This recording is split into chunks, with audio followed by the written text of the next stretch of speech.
आज मैं आप लोग को पहला वीडियो जो बताया गया था जिसका साउंड सही नहीं था, साउंड प्रॉब्लम थी, आप लोग का कमेंट आ रहा था कि सर में साउंड प्रॉब्लम है, तो मैं उसी स्टार्टिंग के दो वीडियोज को कंपाइल करके एक वीडियो में मैं आप लोग को आज बता रहा हूँ, जिसमें मैंने आपको बताया था सिंपल, मतलब वो उसमें बताया गया था सिंपल कॉन्सेप्ट ऑफ लाइट, पूरे प्रकाश के बारे में स्टार्टिंग की जो बातें हैं वो बताए गए थे। और उसमें थोड़ा मैं आपको दर्पण के बारे में बताया था, मिरर क्या होता है, ठीक ना, कितने प्रकार का होता है, इतना कॉन्सेप्ट उसमें क्लियर किया गया था। ठीक, आज उन्हीं दोनों वीडियो को कंपाइल करके मैं एक वीडियो में आपको बता रहा हूँ, ठीक ना। तो स्टार्टिंग में जो मैंने उसमें आपको बताया था वो ये बताया गया था कि प्रकाश है क्या, ठीक ना। ये बताया गया था प्रकाश किसे कहते हैं, what is definition of light, प्रकाश क्या है, ठीक ना। तो इसे इंग्लिश में बोला जाता है लाइट, लाइट बोलते हैं। तो जो प्रकाश है इसकी परिभाषा आप लोग क्या बताओगे कि प्रकाश एक प्रकार की विद्युत चुंबकीय तरंग है। प्रकाश क्या है? एक प्रकार की विद्युत चुंबकीय तरंग है जिसके संचरण के लिए, मतलब चलने के लिए माध्यम की आवश्यकता नहीं होती है। मतलब कि कोई माध्यम हो, कोई जलीय माध्यम हो, कोई ठोस का माध्यम हो, कोई गैसीय माध्यम हो, चाहे वो माध्यम हो या फिर ना हो, ठीक ना। प्रकाश तरंगे जो होती हैं हर एक माध्यम से गुजरती हैं, और अगर नहीं है तब भी ये पास आउट होती हैं, वहां से उसको क्रॉस करते हुए तब भी आ जाती हैं। अगर ऐसा होता तो सूर्य का प्रकाश पृथ्वी तक ही नहीं आ पाता। क्यों? क्योंकि सूर्य और पृथ्वी के मध्य बहुत ज्यादा दूरी तक वायुमंडल नहीं है, ठीक ना। ज्यादा स्थान पर वैकेंट स्पेस, मतलब वैक्यूम स्थान है, वहां पर कोई माध्यम नहीं है। जहां वैक्यूम होता मतलब जहां पर कोई माध्यम नहीं हो, ठीक ना। कोई जलीय माध्यम, कोई ठोस का माध्यम, कोई गैसीय माध्यम जहां नहीं होता है उसी को बोला जाता है निर्वात, वैक्यूम बोला जाता है। पर प्रकाश की परिभाषा में आपको बताया गया कि प्रकाश एक प्रकार की क्या है, विद्युत चुंबकीय तरंग है। प्रकाश क्या है? विद्युत चुंबकीय तरंग। इसे बोला जाता है इलेक्ट्रोमैग्नेटिक वेव। प्रकाश क्या है? इलेक्ट्रोमैग्नेटिक वेव है। ये ऐसी तरंगे होती हैं जो जिनके चलने के लिए माध्यम की आवश्यकता नहीं होती है, ठीक ना। ये निर्वात में भी चल सकती है, इसका पूरा डिटेल आपको आगे मिलेगा। तो यहाँ पर यही इतना प्रकाश की परिभाषा है। या आप एक परिभाषा जो और लो लेवल में पढ़े हैं इसका, वो ये पढ़े हैं कि प्रकाश एक प्रकार की ऊर्जा है जो हमें दृष्टि संवेदना प्रदान करता है। मतलब कि जिसके माध्यम से हम वस्तुओं को देख पाते हैं, ठीक है ना। जो हमें दृष्टि संवेदना प्रदान करता है उसको भी हम क्या कहते हैं? प्रकाश कहते हैं। प्रकाश स्वयं में नहीं दिखाई देता है। क्यों नहीं दिखाई देता? प्रकाश जो होता है स्वयं में क्यों नहीं दिखाई देता? क्यों? क्योंकि प्रकाश एक प्रकार की क्या है? ऊर्जा है। प्रकाश स्वयं में क्या है? एक प्रकार की ऊर्जा है। और ऊर्जा कोई भी होता है सब अदृश्य होता है, इनविजिबल होता है। जितने भी ऊर्जा है सब ऊर्जाएं क्या होती हैं? अदृश्य होते हैं। जब वो वर्क डन कन्वर्ट कर लेते हैं तब उसका प्रभाव में नजर आने लगता है, ठीक ना। तो अदृश्य होता है, लेकिन आपको ये मालूम होगा कि प्रकाश अगर अदृश्य होता है तो हम वस्तुओं को कैसे देख पाते हैं? इसका कारण ये है कि जब ये लाइट आ करके आपकी आंख की रेटिना पर पड़ती, जानते हो आंख का एक पार्ट होता है रेटिना, जब ये आंख आ करके ये एनर्जी आपकी आंख की रेटिना पर पड़ती है तो रेटिना को क्या कर देती है? संवेदित कर देती है, ठीक ना। संवेदित कर देती है, उसे उसके प्रति सेंसिटिव बना देती है, और उसी के कारण जो होता है हम किसी वस्तु को क्या कर पाते हैं? देख पाते हैं, ठीक ना। ये चीज होता है प्रकाश, उसी को आप नाम दिए हो प्रकाश। पर थोड़ा इसकी प्रकाश की डेफिनेशन को थोड़ा अगर गहराई से समझो तो जो ये बताया जा रहा है कि प्रकाश एक प्रकार की विद्युत चुंबकीय तरंग है, तो देखो विद्युत चुंबकीय तरंग में केवल प्रकाश ही नहीं है, विद्युत चुंबकीय तरंगे और भी हैं, लेकिन उनमें से कितने पोर्शन को प्रकाश कहते हैं ये थोड़ा समझ लेते हैं। कि जैसे हम यहाँ पर कुछ विद्युत चुंबकीय तरंगों का क्रम लिख रहे हैं, इसको आप लोग याद रखना। जैसे पहली विद्युत चुंबकीय तरंग मैं लिख रहा हूं गामा तरंगे, ठीक है ना, गामा तरंगे। और दूसरा लिख रहा हूं एक्स तरंगे, ठीक ना, एक्स तरंगे। और तीसरा यहां पर है यूवी अल्ट्रावायलेट, ठीक है ना, परावैंगनी तरंगे होती हैं, परावैंगनी किरणें लिख देता हूं यहाँ पर, परावैंगनी किरणें हो गई। और उसके बाद प्रकाश तरंगे, ठीक ना, प्रकाश तरंगे। और यहां मैं लिख दे रहा हूं प्रकाश तरंग के बाद IR इंफ्रारेड, इसे बोला जाएगा अवरक्त तरंगे, अवरक्त तरंगे बोलते हैं इंफ्रारेड रेज, ठीक ना। इसके बाद जो आएगा माइक्रोवेव आता है, माइक्रो तरंगे, माइक्रो तरंगे। और लास्ट में आता है रेडियो तरंगे, ठीक ना, रेडियो तरंगे। ये जितने भी तरंगे लिखे गए हैं, ये जितने भी तरंग मैं यहां पर लिखा हूं, ये सभी तरंगे जो हैं, जितने तरंग यहां पर लिखे गए हैं, ये सभी तरंग जो है विद्युत चुंबकीय तरंग हैं। यहां से लेकर के यहां तक ये सभी तरंगे विद्युत चुंबकीय तरंग। पहले आप यहां से यहां प्रकाश तरंग तक जाओगे, उसके बाद रिटर्न यहां पर आना है, ठीक ना। तो जो भी तरंग है सब विद्युत चुंबकीय तरंग है, लेकिन सभी विद्युत चुंबकीय तरंग को प्रकाश नहीं कहा जाता। जितने विद्युत चुंबकीय तरंग हैं, हर एक विद्युत चुंबकीय तरंग को आप क्या नहीं बोलोगे, प्रकाश नहीं बोलोगे, ठीक ना। केवल कितने भाग को प्रकाश बोला जाएगा, हर एक विद्युत चुंबकीय तरंग का जो वेवलेंथ होता है, ठीक ना। जैसे कोई तरंग होता है तो तरंग के अंदर कुछ प्रॉपर्टीज पाए जाते हैं। प्रकाश भी एक तरंग है, विद्युत चुंबकीय तरंग है। तो जब तरंग है तो तरंग की कुछ प्रॉपर्टीज होती है जिससे उसको व्यक्त किया जाता है, उसके प्रभाव के बारे में समझा जाता है। जैसे कि आप जानते हैं प्रकाश के, जब प्रकाश तरंग है तो उसकी कोई प्रॉपर्टी है तरंग की, आवृत्ति जैसे बोला जाता है फ्रीक्वेंसी, ठीक है ना, फ्रीक्वेंसी बोलते हैं, फ्रीक्वेंसी हो गया। तरंग दैर्ध्य, ठीक, तरंग दैर्ध्य, हर एक तरंग का एक निश्चित तरंग दैर्ध्य होता है। वेवलेंथ, ठीक है ना, वेवलेंथ। फ्रीक्वेंसी को एफ से या कहीं कहीं एन से दर्शाते हैं, प्रकाश में जब पढ़ोगे, ठीक ना, आगे चल करके तो न्यू से दर्शाएंगे। वेवलेंथ को लैम्डा से दर्शाते हैं, लैम्डा हो गया, ठीक ना। उसके बाद तरंग की चाल, ठीक ना, V से, या फिर प्रकाश होगा तो C से, प्रकाश की चाल निर्वात या वायु में C से दर्शाएंगे, किसी माध्यम में V से दर्शाएंगे, ठीक ना। प्रकाश, इसकी तीव्रता, जो तरंग होगी, हर तरंग की अपनी एक तीव्रता होती है, हर एक तरंग की अपना एक ऊर्जा होता है, ठीक ना, ये चीज होता है। तीव्रता I से दर्शाएंगे, उसकी एनर्जी को E से रिप्रेजेंट करेंगे। तो ये सब तरंग के प्रॉपर्टीज हैं जो तरंग में पाए जाते हैं, ठीक ना।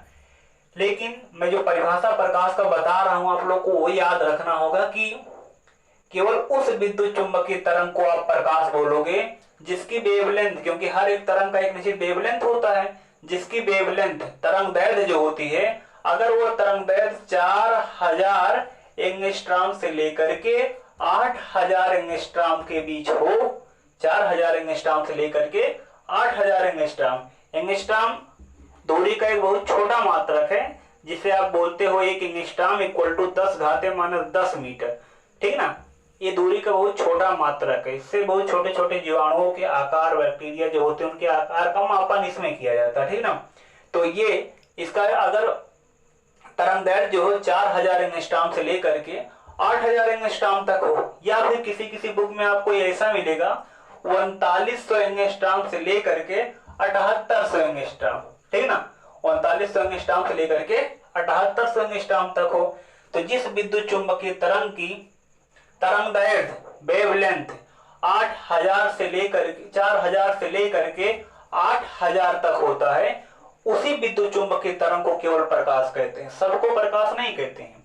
जिसका वेवलेंथ इतने से इतने के दायरे में होगा, इस रेंज में होगा, उसी को आप प्रकाश बोलोगे, सबको प्रकाश नहीं बोलोगे, ठीक ना। और अगर वेवलेंथ इतने से इतने तक होता है तो उसका प्रभाव दिखाई देता है, उसका प्रभाव जो होता है दिखाई देता है। इसलिए यही जो रेंज है 4000 से 8000 या 3900 से 7800 एंगस्ट्रॉम का जो रेंज है, इसी को बोला जाता है विजिबल रीजन, ठीक ना। विजिबल रीजन मतलब दृश्य परिसर, ठीक ना। जो प्रकाश होता है उसका दृश्य परिसर तरंग दैर्ध्य जो होता है 4000 से लेकर के 8000 तक होता। मतलब कि अगर विद्युत चुंबकीय तरंग की तरंगदैर्घ्य इससे इस रेंज के बीच होती है तो उसका प्रभाव हमें दिखाई देगा। तब प्रकाश या तब विद्युत चुंबकीय तरंग जिस घटना को घटित करता है या कहीं पर तरंग पड़ती है तो हमें एहसास होता है कि यहाँ पर हाँ लाइट आ रहा है, ठीक है ना, यहाँ पर लाइट आ रहा है। जैसे अगर कहीं पर एक्सरे जा रहा हो, एक्स किरणें हो और किसी दिशा में गमन कर रहा हो तो आपको नजर नहीं आएगा कि ये एक्सरे है यहाँ पर, ठीक ना, या गामा रेज है या यूवी रेज है या माइक्रो तरंगे हैं या इंफ्रारेड हैं या फिर रेडियो तरंगे, ये सब दिखाई नहीं देंगे। अगर क्यों नहीं दिखाई देंगे? क्योंकि सबकी वेवलेंथ अलग अलग होती है, ठीक है ना, क्योंकि जितने भी तरंगे देख रहे हो सबकी वेवलेंथ क्या होती है? अलग अलग होती है। सबकी फ्रीक्वेंसी क्या होती है? अलग अलग होती है। इस कारण से जो होती है वो दिखाई नहीं देती। लेकिन अगर इतना होगा तब दिखाई देगा और तब उसे क्या नाम दिया गया है? प्रकाश नाम दिया गया है, ठीक है ना। ये हो गया और इसी को कहा जाता है विजुअल रीजन ऑफ लाइट। प्रकाश का दृश्य परिसर क्षेत्र यही कहलाता है, ठीक है ना। जितने भी तरंगे हैं इसका क्रम आप लोग याद रखिए। जो विद्युत चुंबकीय तरंग का मैंने यहाँ क्रम लिखा है, ये क्रम याद रखना जरूरी है। सबसे पहले मैंने गामा तरंग लिखा, फिर एक्स तरंगे लिखा, फिर यूवी लिखा, अल्ट्रावायलेट पराबैंगनी तरंगे लिखा और फिर प्रकाश तरंगे लिखा। उसके बाद IR इंफ्रारेड लिखा हूँ, फिर माइक्रो तरंगे लिखा हूँ, फिर रेडियो तरंगे लिखा हूँ। ये इनका क्रम है। ये क्रम आप लोग ऐसा याद रख लीजिए कि जब आप इधर से इधर जाओगे, मतलब इधर से इधर अगर आप जाओगे तो जो भी तरंगे हैं उनकी तरंगदैर्घ्य, ठीक ना, तरंग जो है उनकी तरंगदैर्घ्य मतलब वेवलेंथ जो होगी वह इंक्रीज करेगी। तीर अगर ऊपर लगा दे इसका मतलब बढ़ रही है। तो सबसे यहां से अगर आप इधर जाओगे तो तरंगदैर्घ्य क्या करता जाएगा? इंक्रीज करता जाएगा। मतलब कि सबसे कम तरंगदैर्घ्य जो होता है गामा तरंग का होता है, उससे ज्यादा जो होगा इसका होगा एक्सरे का, और इससे ज्यादा तरंगदैर्घ्य इसका होगा, इससे ज्यादा तरंगदैर्घ्य इसका होगा, ठीक ना, और उससे ज्यादा किसका होगा? IR का होगा, उससे ज्यादा इसका होगा, और सबसे ज्यादा तरंगदैर्घ्य अगर आपसे पूछा जाए किसका होता है तो जवाब होगा रेडियो तरंग का। अगर क्वेश्चन पूछा जाए सबसे ज्यादा तरंगदैर्घ्य किस विद्युत चुंबकीय तरंग का होता है, जवाब होगा रेडियो तरंग का होता है, ठीक ना। और सबसे कम किसका होता है तो आप बताओगे क्या? गामा तरंगे होती हैं, ठीक है ना। तरंगदैर्घ्य हो गया, ये तरंगदैर्घ्य का ऑर्डर हो गया। याद रहे कि तरंगदैर्घ्य जो होता है, तरंगदैर्घ्य और आवृत्ति एक दूसरे के व्युत्क्रमानुपाती क्रमानुपाती चलते हैं। मतलब कि ये हुआ कि अगर तरंगदैर्घ्य बढ़ रहा होगा तो आवृत्ति क्या हो रही होगी? कम हो रही होगी, ठीक ना। एक दूसरे के व्युत्क्रमानुपाती मतलब समानुपाती, मतलब एक बढ़ रहा है दूसरा भी साथ साथ बढ़ता जाए। जैसे एक 2 था अगला 4 था, ये 3 हुआ तो 5 हुआ, वो 4 हुआ तो 6 हुआ, दोनों साथ साथ बढ़ रहे हैं। अगर दोनों साथ साथ बढ़ रहे हो या साथ साथ घट रहे हो तो कहा जाएगा समानुपाती है। और जब समानुपाती कहा जाता है तो वो ऊपर लिखा जाता है, ठीक है ना। सिंबल यही लगाएंगे, केवल ऊपर लिखेंगे। लेकिन अगर कह दिया जाए कि वो उसके व्युत्क्रमानुपाती है, मतलब एक क्वांटिटी यहाँ लिखोगे और जो यहाँ लिखा जाएगा वो क्या लिखा जाएगा? 1 करके लिखा जाएगा, नीचे लिखा जाएगा, तो उसे आप बोलोगे व्युत्क्रमानुपाती। सिंबल यही बनाओगे आप लोग, ठीक है ना। जैसे कहा गया तरंगदैर्घ्य जो है आवृत्ति की जिसके समानुपाती व्युत्क्रमानुपाती होगा उसको यहाँ लिखना होगा। तो अगर इसके व्युत्क्रमानुपाती है तो ऐसा लिखा जाएगा। अगर यही ऐसा कहा गया होता कि तरंगदैर्घ्य आवृत्ति के समानुपाती है तो सिंबल यही बनाओगे। समानुपाती में आवृत्ति कहाँ लिखोगे? केवल ऊपर लिखोगे, बस यही चीज। पर चीज होता तो नहीं है, हमें केवल समझाने के लिए मैं लिखा हूं, बस ये चीज हो गया। तो अगर इधर से इधर जाने पर तरंगदैर्घ्य बढ़ती है तो क्लियर हो गया होगा कि आवृत्ति घटती है, क्योंकि एक बढ़ रहा है तो उसके व्युत्क्रमानुपाती है तो आवृत्ति क्या हो जाएगी? घट जाएगी। ये तीर नीचे बना दिया। और जब आवृत्ति घटेगी तो याद रख लीजिए आवृत्ति और ऊर्जा में क्या संबंध होता है? ऊर्जा सदैव आवृत्ति के समानुपाती होती है। ऊर्जा सदैव आवृत्ति की क्या होती है? समानुपाती होती। मतलब कि अगर आवृत्ति बढ़ेगी तो साथ ही साथ ऊर्जा बढ़ेगी, अगर आवृत्ति घटेगी तो साथ ही साथ ऊर्जा भी घट जाएगी। तो आप क्या देख रहे हो? इधर से इधर जाने पर जब आवृत्ति घटेगी तो ऊर्जा भी घटती जाएगी। ये बात क्लियर है? ऊर्जा भी इसकी घटती जाएगी। तो इस क्रम को लिखने से ये फायदा आपको मिला होगा ये जानकारी मिली होगी कि सबसे ज्यादा तरंगदैर्घ्य किसकी है, सबसे ज्यादा आवृत्ति किसकी है, सबसे ज्यादा ऊर्जा किसकी है, ठीक ना। अगर क्वेश्चन पूछा जाए सबसे ज्यादा तरंगदैर्घ्य किसका है तो जवाब होगा रेडियो तरंग का है। सबसे ज्यादा आवृत्ति किसकी है, सबसे ज्यादा आवृत्ति किसकी होगी, क्योंकि इधर जाने पर आवृत्ति घट रहा है, इसका मतलब सबसे ज्यादा किसका होगा, गामा तरंग की आवृत्ति जो होती है फ्रीक्वेंसी मैक्सिमम होती है, ठीक ना। फ्रीक्वेंसी किसकी मैक्सिमम होती है, गामा तरंग की होती है, और जिसकी फ्रीक्वेंसी मैक्सिमम होगी उसकी एनर्जी भी मैक्सिमम होगी, क्योंकि दोनों समानुपाती हैं, ठीक ना, एक दूसरे समानुपाती चलती हैं। तो अगर ये मैक्सिमम है तो ये भी मैक्सिमम होगा। तो सबसे ज्यादा ऊर्जा और आवृत्ति इसका होता है, सबसे कम ऊर्जा और आवृत्ति जो होता है इसका होता है, ठीक ना। और तरंगदैर्घ्य जो होता है सबसे ज्यादा रेडियो तरंग का होता है, पर सबसे कम किसका होता है, गामा तरंग का होता है। ये इतना तो प्रकाश से संबंधित बातें हैं जो आपको उसके परिभाषा के साथ याद रखना है, ठीक ना। अब एक एक करके हम ये समझ लेते हैं कि प्रकाश में क्या क्या प्रॉपर्टीज पाए जाते हैं, उन प्रॉपर्टीज को हम समझते हैं, क्या प्रॉपर्टी प्रकाश में पाया जाता है। हाँ, थोड़ा एक बात इसमें और, अगर एक क्रम आपको याद नहीं हो रहा हो तो एक मैं ट्रिक बता दे रहा हूं, उस ट्रिक के जरिए आप उसको याद रख सकते हो, ताकि इनका क्रम आपको पता रहे कि गामा तरंग है, एक्स तरंग है, फिर योगी, फिर ऐसे है। तो इनका आर्डर याद रखना बहुत जरूरी है, इसी आर्डर में है, ठीक ना। नहीं तो अगर क्रम चेंज करोगे तो ये चीजें ऐसे नहीं रहेंगी, ठीक ना, तो उनका आर्डर भी चेंज होने लगेगा। और भी देख लीजिए, जो प्रकाश तरंगे हैं, प्रकाश तरंग में जानते हो 7 चीजें होती हैं, 7 कलर होता है। प्रकाश में कितने कलर होंगे, 7 कलर, जिससे आप बोलते हो श्वेत प्रकाश। और उन 7 कलर कौन कौन से होते हैं, विबग्योर नाम से जानते हो, विबग्योर नाम से जाना जाता है, ठीक ना। और हिंदी में बोले तो बैजानी हपीनाला बोलते हैं उससे, ठीक ना। लेकिन आप इंग्लिश में याद रखो ये चीज है विबग्योर, ठीक। मतलब जो प्रकाश तरंग होती है उसमें 7 होती हैं। पहला हो गया वायलेट, मतलब कि क्या, बैगनी। आई इंडिगो, जामुनी कलर। और बी मतलब ब्लू कलर, ठीक ना, नीला हो जाएगा। जी ग्रीन, येलो, ऑरेंज और रेड। इन 7 कलर को अगर मिक्सअप किया जाएगा तो क्या बनेगा, श्वेत प्रकाश। इसे आप एक्सपेरिमेंटली देख भी सकते हो। ऐसे आप 7 रिंग बनाइए,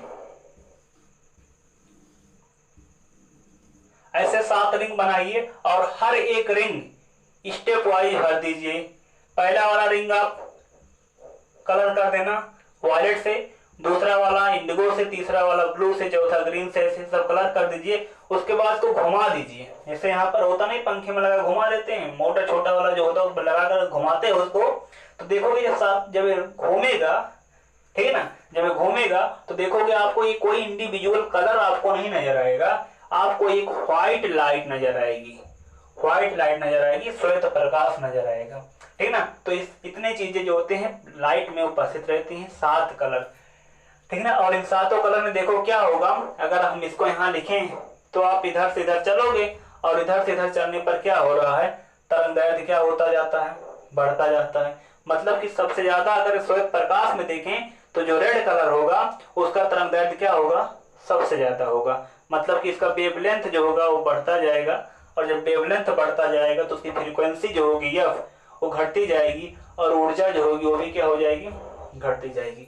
अगर केवल श्वेत प्रकाश में क्वेश्चन पूछा जाए कि किस रंग का तरंगदैर्घ्य सर्वाधिक होता है तो जवाब होगा लाल का, ठीक ना। और किसका तरंगदैर्घ्य सबसे कम होता है, जवाब होगा क्या, बैगनी का, ठीक ना। और अगर फ्रीक्वेंसी की बात की जाए तो फ्रीक्वेंसी जो होगी घट रही है, तो इसका मतलब सबसे ज्यादा जो फ्रीक्वेंसी होगी, ठीक ना, आवृत्ति जो होगी सबसे ज्यादा किसकी होती है, वह होती है वायलेट कलर की, और इसी कलर की एनर्जी भी सर्वाधिक होती है, ठीक ना। केवल प्रकाश वाले पोर्शन में जो ये वाला कलर होगा इसकी फ्रीक्वेंसी भी मैक्सिमम, एनर्जी भी मैक्सिमम, पर इसका वेवलेंथ मिनिमम होगा। वेवलेंथ मैक्सिमम किसका होता है, इसका होता है। जो अभी रेंज आपको बताया गया कि 4000 से 8000 एंगस्ट्रॉम का रेंज जो बताया गया आपको, इसका मतलब जो 8000 रेंज वाला होगा वो रेड कलर होगा, और जो 4000 वाला होगा किसका होगा, वायलेट का होगा। और बाकी कलर जो इनके बीच में है, तो इनके बीच में जो वैल्यूज हैं उनके बीच में उनके मान हो जाएंगे, या उनमें से कोई उनका मान हो जाएगा, ठीक ना। ये चीजें होती हैं, ठीक। अब थोड़ा इसमें और एक बात समझ लेते हैं कि क्रम हम कैसे याद रखेंगे, ठीक ना। ये क्रम किस प्रकार से आप लोग याद रखोगे, थोड़ा उसको हम समझ लेते हैं। क्रम याद रखने के लिए मैं एक ट्रिक आपको दे रहा हूं, ये ट्रिक आप लोग याद रखना और इस ट्रिक से आप बता सकते हैं इसका क्रम क्या है। तो ट्रिक ये है, गलती क्षमा मत करो, गलती क्षमा मत करो, उल्टा लटका कर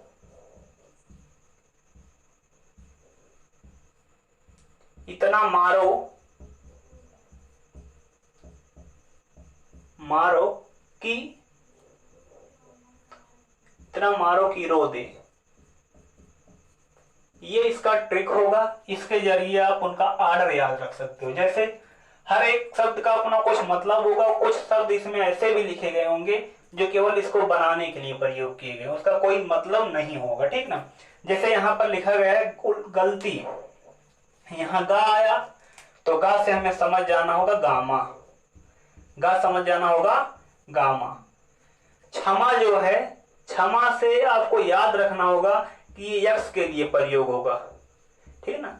यक्ष तरंगे जो होती हैं, ठीक ना, यक्ष तरंगे जो होती हैं, एक्सरे जो एक्सरे करवाया जाता है, ठीक ना। जब कोई हड्डी फ्रैक्चर हो जाती है, शरीर का कोई पार्ट जो होता है, जब डॉक्टर बोलते हैं तो जो एक्सरे होता है, एक्सरे जो होता है वो दिखाई थोड़ा देता है, वो अंदर जाता है, बोन का फिगर ले लेता है और बता देता है इसमें क्या फॉल्ट है, ठीक ना। वो चीजें डॉक्टर लोग उससे पता कर लेते थे। एक्सरे जो होता है वही, इसका खोज प्रोफेसर रंटजन ने किया था, प्रोफेसर रंटजन, ठीक ना, रंटजन ने इसका खोज किया था। और यह एक आकस्मिक खोज थी, खोज वो कुछ और कर रहे थे, ये एकाएक हो गया घटना तो उन्होंने इसको खोज कर दिया। तो ये हो गया गामा तरंगे, और उसके बाद क्या, यक्ष तरंगे। मत करो का कोई मतलब नहीं है, इसका प्रयोग ही मत करो, ठीक ना, इसका कोई मतलब नहीं। उल्टा, जो यहाँ पर ऊ देख रहे हो, ऊ से आप समझ जाओ यूवी, ऊ से समझ जाओ यूवी, जैसे ऊ आया तो ऊ का मतलब समझ जाना यू, यू का मतलब ये यूवी मतलब अल्ट्रा वायलेट तरंगे होती है, ठीक ना, इसे बोलेंगे पराबैंगनी तरंगे। लटका कर, ला से लाइट, ला से लाइट, लाइट का मतलब प्रकाश हो गया, तो इसका मतलब आप समझ जाना ये प्रकाश तरंगों की बात हो रही है। इतना, ई, इतना मतलब ई का मतलब आई समझ जाना, ये वाला इंफ्रारेड, ठीक, मतलब कि औरत तरंगे ये वाली हो गई। मारो, माँ आया तो माँ समझ जाना होगा माइक्रो, ठीक ना, माइक्रो वेव्स होती हैं, ठीक। उसके बाद की का कोई मतलब नहीं है, रो दे, रो का मतलब हो गया रेडियो तरंगे, ठीक ना, रेडियो वेव्स, जिसका प्रयोग जो होता है टेलीकॉम कम्युनिकेशन सिस्टम में, जैसे इसी के माध्यम से जो टेलीविजन चलता है, रेडियो चलते हैं, ठीक ना, ये सभी चीजें जो होती है, या आप मोबाइल से जो बातें कर पाते हो उसमें जो सिग्नल मिलता है वो रेडियो वेव्स का रहता है, ठीक ना।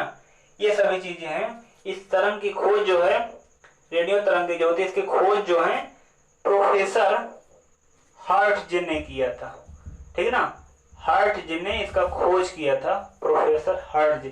इसलिए इसी को, इनके नाम से मात्रक एक बना है, आवृत्त का मात्रक भी हर्ट्ज होता है, जिससे 1/सेकंड भी लिखा जाता है, या उसी को हर्ट्ज भी लिखते हैं, संकेत HZ होता है, ठीक ना। ये चीज इतना आपको याद रखना होगा, और अगर इतना याद रखते हो तो बेसिक आपका पूरा इसमें क्लियर हो जाएगा, तो कोई प्रॉब्लम आपको नहीं आएगी। अब हम इसमें ये देख लेते हैं कि जो प्रकाश होता है इसकी क्या प्रॉपर्टीज इसमें पाई जाती है, ठीक ना, प्रॉपर्टीज ऑफ लाइट क्या है, ठीक, थोड़ा उसको समझ लेते हैं। प्रॉपर्टीज ऑफ लाइट में क्या क्या समझना है इसको देख लें।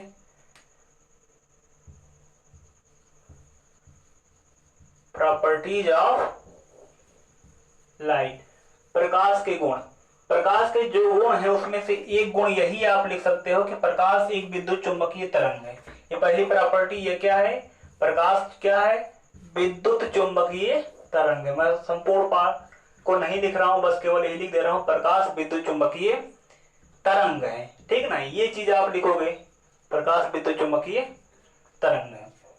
और दूसरा पॉइंट इसमें लिख सकते हो, इसकी जो चाल होती है, जो प्रकाश होता है, इसकी जो चाल होती है निर्वात में, वैक्यूम, जहां पर कोई माध्यम नहीं है, कोई जल नहीं है, कोई ठोस नहीं माध्यम है, कोई गैसीय माध्यम नहीं है, वहां पर जो प्रकाश की चाल होती है 3.0 10⁸ मीटर पर सेकंड होता है। ये कहां पर होता है? निर्वात में। और जो निर्वात में होता है लगभग वही वैल्यू कहां पर होता है? एयर में भी होता है, वायु में भी होता है, लगभग वही मान होता है, ठीक है ना। और जो प्रकाश की ये चाल है, मैंने आपको ये बताया है कि प्रकाश की चाल जो है, एक खगोल वैज्ञानिक था जिसका नाम था ओलस रोमर, ठीक है ना। ओलस रोमर ने प्रकाश की चाल को निर्धारित किया। ये क्या था? एस्ट्रोलॉजिस्ट था। ये क्या है? एस्ट्रोलॉजिस्ट, ठीक ना। एस्ट्रोलॉजिस्ट, एस्ट्रोलॉजिस्ट का मतलब होता है खगोल शास्त्री, ठीक ना।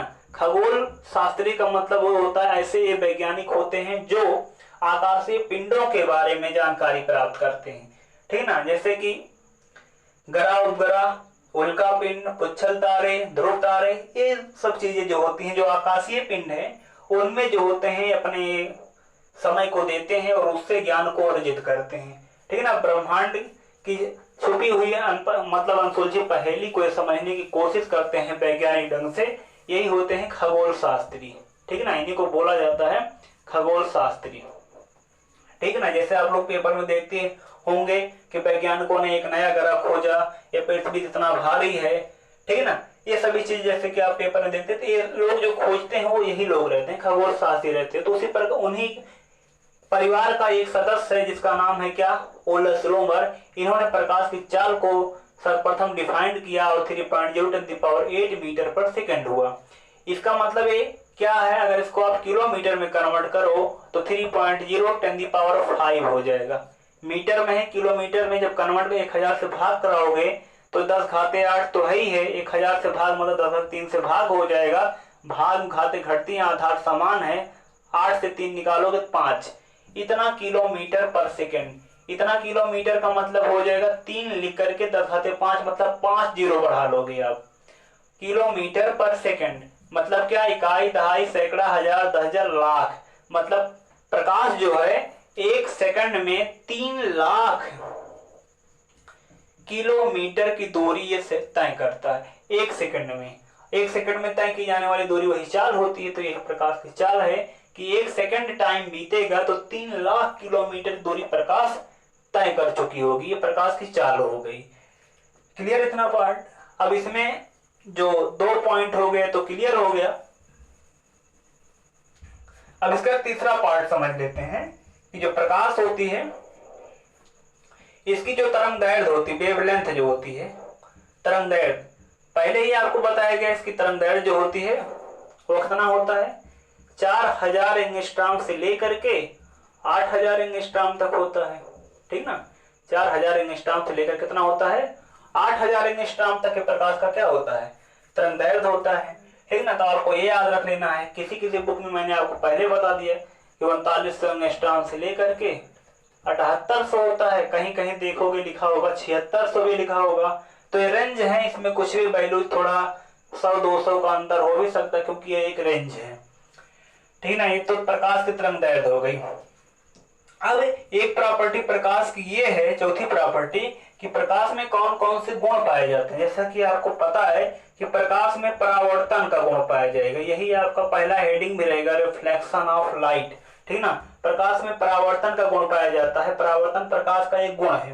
प्रकाश में अपवर्तन का गुण पाया जाता है, रिफ्रैक्शन बोलते हैं इसे, रिफ्रैक्शन। परावर्तन गुण पाया जाता है, अपवर्तन गुण पाया जाता है, वर्ण विक्षेपण पाया जाता है, डिस्पर्जन बोलते हैं, वर्ण विक्षेपण गुण पाया जाता है। और 3 प्रॉपर्टी होगी। चौथी प्रॉपर्टी जो प्रकाश पाया जाता है वो होता है परिकीर्णन, स्कैटरिंग, ठीक ना। स्कैटरिंग पाया जाता है, एक प्रॉपर्टी ये भी प्रकाश में है। इसके साथ साथ और भी प्रॉपर्टीज पाई जाती हैं, जैसा कि आप पढ़ोगे व्यतिकरण, व्यतिकरण पढ़ोगे, और विवर्तन जिसे बोला जाता है डिस्पर्जन, इसे बोलते हैं इंटरफेरेंस, और एक प्रॉपर्टी होती है ध्रुवण। ये इतनी प्रॉपर्टी जो है आपके इंटर लेवल तक आपको मिल जाएंगी, इंटर तक ये सब प्रॉपर्टीज आपको पूरा डिटेल मिलेंगे। जितने प्रॉपर्टीज मैं यहाँ लिखा हूँ ये सभी प्रॉपर्टीज प्रकाश में हैं, पाई जाती हैं, ठीक ना। और इन सभी के बारे में आपको एक एक करके चैप्टर वाइज या टॉपिक वाइज पढ़ने होंगे, ठीक। तो इन प्रॉपर्टीज के बाद एक आखिरी पॉइंट जो मैं लिख रहा हूं इसको आप लोग थोड़ा याद रखेंगे, ये बहुत इंपॉर्टेंट पॉइंट होगा कि जो प्रकाश होता है, प्रकाश की चाल निर्वात इतना होता है, माध्यम में इसकी अपेक्षा कम होता है। माध्यम में इसकी अपेक्षा प्रकाश की चाल क्या होती है, कम होती है। अब कम कैसे होता है कि ठोस में इसकी चाल सबसे कम होगी। तो आप सोचिए जो ठोस होगा उसके जो कण होंगे, मॉलिक्यूल्स जो होंगे बहुत पास पास होंगे। आप सोचो जहां पर भीड़ ज्यादा होगी, कणों की भीड़ ज्यादा होगी, वैसे आप सोचिए कि आप गाड़ी से जा रहे हो या पैदल ही जा रहे हो, अगर भीड़ ज्यादा है तो स्पीड आप अपना स्लो कर लोगे, नेचुरली यही होता है, अपनी चाल को आप बैलेंस करोगे, ठीक ना। तो ठोस में चाल तो कम होगी, लेकिन अगर लिक्विड है तो लिक्विड में थोड़ा गैप ज्यादा होता है, इंटरमॉलिक्यूलर स्पेस अंतरा आणविक दूरी थोड़ा ज्यादा होता है। और जब थोड़ा ज्यादा हुआ तो मतलब थोड़ा हमें स्थान मिल गया, इसलिए हम स्पीड थोड़ा बढ़ा सकते हैं। तो इसकी अपेक्षा ठोस की अपेक्षा स्पीड जो होता है दरों में ज्यादा होता है।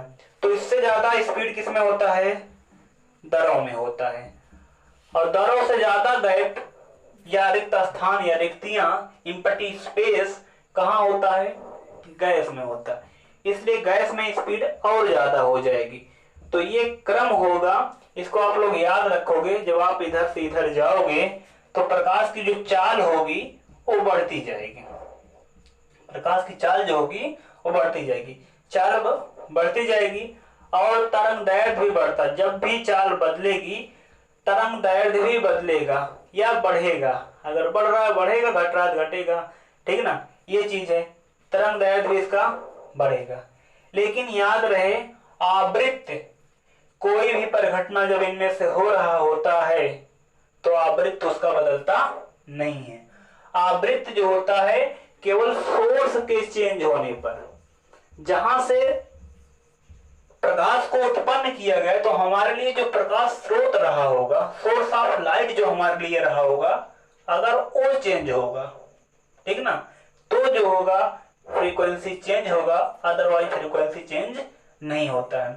जिस स्रोत से हमने लाइट को प्रोड्यूस किया है, अगर उसे आप 10 राउंड पर सेकंड की फ्रीक्वेंसी देकर के लाइट को प्रोपेगेट कर दिए हो किसी मीडियम में, तो लाइट चाहे जहां पर जाए, चाहे वह ठोस के माध्यम में जाए, चाहे द्रव के माध्यम में जाए, चाहे गैस के माध्यम में जाए, तो इन माध्यम से गुजरेगा तो चाल इफेक्टेड होगा, तरंगदैर्घ्य इफेक्टेड होगा, पर उसकी जो फ्रीक्वेंसी होगी नॉट इफेक्टेड होगी, मतलब वो कभी बदलेगी नहीं, ठीक ना। ये फ्रीक्वेंसी आप मान सकते हो उस तरंग की एक इंट्रिंसिक प्रॉपर्टी हो जाएगी जो कि बदलेगा नहीं, माध्यम बदलेगा पर वो चीजें नहीं बदल रही होंगी, ठीक ना। ये तो इसके प्रकाश से संबंधित कुछ गुण हैं उसके जो आपको याद रखने होंगे। एक प्रॉपर्टी आप लोग, बहुत पुरानी सी प्रॉपर्टी है, प्रकाश सीधी रेखा में गमन करता है। प्रकाश जो होता है सीधी रेखा में गमन करता है, तो ये प्रॉपर्टी आप लोग याद रख सकते हो, ठीक ना। प्रकाश सीधी रेखा में चलता है, उसका प्रूफ भी है, पर ये बात रे ऑप्टिक्स तक ही लगाओगे। देखो प्रकाश सीधी रेखा में चलता है, इस बात को आप इससे प्रूव भी कर सकते हो कि जैसे मान लीजिए गत्ता है, इसकी इस बेस से समान ऊंचाई पर मैंने यहाँ पर एक छिद्र कर दिया और उतने ऊंचाई पर यहाँ इस बेस से यहाँ पर छिद्र कर दिया और यहाँ पर एक मोमबत्ती जला दिया गया, ठीक ना, यहाँ पर एक मोमबत्ती जला दिया गया। जो उस मोमबत्ती हमारे लिए जो सोर्स ऑफ लाइट है, प्रकाश का एक स्रोत है, जब वहां से लाइट निकलेगा तो देखोगे यहाँ पर तो उजाला है ही, पर यहाँ पर भी आपको लाइट नजर आएगी, यहाँ भी लाइट नजर आएगी। इसका मतलब क्या होगा कि प्रकाश जो है यहाँ से सीधा ऐसे गमन करते वहां तक पहुंची होगी, मतलब ये बात प्रूफ हो गया कि प्रकाश जो होता है सीधी रेखा में चलता है, ठीक ना। ये प्रॉपर्टी जो होती है प्रकाश में पाई जाती है।